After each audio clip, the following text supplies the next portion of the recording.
Hi friends, good morning. Time பார்த்தீங்கன்னா காலைல 5:15. நானும் தம்பி பஸ் ஸ்டாண்ட் போயிட்டுருக்கோம். எதுக்காகன்னு பார்த்தீங்கன்னா, தம்பியை வந்து காலேஜில் கோயம்புத்தூர் கூப்பிட்டு போகிறாங்களாம்.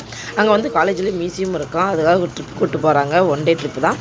தம்பியை பஸ் ஏற்றி விட்டு வீட்டுக்கு வந்துட்டு வீட்டு வெளில முடிச்சுட்டு நான் சாப்பிட்டுட்டு ஃப்ரீயாக இருக்கு அப்படின்னு சொல்லிட்டு ப்ளவுஸ் கட் பண்ணிட்டு இருந்தேன். ப்ளவுஸ் கட் பண்ணிட்டுருக்குள்ள பார்த்தீங்கன்னா, தம்பி அவங்க அங்கே காலேஜ் போன இடத்துல எடுத்த ஃபோட்டோஸில் எனக்கு அனுப்பிவிட்ருந்தாங்க. அதெல்லாம் நாங்கள் பார்த்துக்கிட்டு இருந்தோம். பார்க்குறதுக்கே ரொம்ப சூப்பராக இருந்தது. ஃபோட்டோஸில் பார்க்குற நம்மளுக்கே இவ்வளோ அழகாக இருக்குதுன்னா, நேரில் பார்த்த தம்பிக்கு எவ்வளோ ஜாலியாக அது ஒரு எக்ஸ்பீரியன்ஸ் ரொம்ப சூப்பராக இருந்திருக்கும். அப்புறம் தம்பிக்கு ஃபோன் பண்ணி பேசிட்டு, சரிப்பா ரொம்ப சூப்பராக இருக்குது, பார்த்து ஜாலியாக என்ஜாய் பண்ணிட்டு பார்த்து பத்திரமா வான்னு சொல்லிட்டோம். அதுக்கப்புறம் பார்த்திங்கன்னா டைம் 6 மணி ஆச்சு. ஒரு பர்த்டே ஃபங்க்ஷனுக்காக கிளம்பிட்டுருக்கோம் நாங்கள். பர்த்டே ஃபங்க்ஷனுக்கு அவங்க ரிலேட்டிவ் தான், அதுக்காக நாங்கள் கிளம்பிட்டுருக்குறோம்.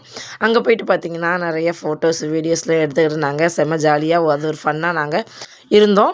அதுக்கப்புறம் பார்த்திங்கன்னா பர்த்டே ஃபங்க்ஷன்லாம் கொண்டாடி முடிச்சதுக்கப்புறம் எல்லாம் சாப்பிட்டாங்க. பிரிஞ்சு சாதம் செஞ்சுருந்தாங்க. உட்காந்து சாப்பிட்டுட்டு நாங்கள் கொஞ்ச நேரம் கழித்து வீட்டுக்கு கிளம்பிட்டோம். மணி ஒரு 10 இருக்கும் நாங்கள் வீட்டுக்கு கிளம்பும்போது. வீட்டுக்கு கிளம்பி வந்துட்டோம். வீட்டுக்கு கிளம்பி வந்தபோது பார்த்திங்கன்னா தம்பிக்கு ஃபோன் பண்ணால் தம்பி வரத்துக்கு லேட்டாகுனாங்க. அதனால நான் தூங்காமல் வெயிட் பண்ணிட்டு இருந்தாங்க. தம்பி வந்த டைம் பார்த்திங்கன்னா நைட்டு 11:45 ஆச்சு. பரவாயில்ல, ஒன் டே ட்ரிப்பு காலையில் கிளம்புனாங்க. நைட்டு 11:45 வீட்டுக்கு வந்துட்டாங்க. கோயம்புத்தூர் போயிட்டு தம்பி வந்ததுக்கப்புறம் கொஞ்சம் நேரம் ஜாலியாக அவங்கள்ட்ட பேசிகிட்டு இருந்துட்டு படுக்கிறதுக்கு 12 மணி மேலே ஆச்சுங்க. எங்களுக்கு டே இன்றைக்கி இப்படி தான் போனது. ஓகே, டாட்டா, பாய்.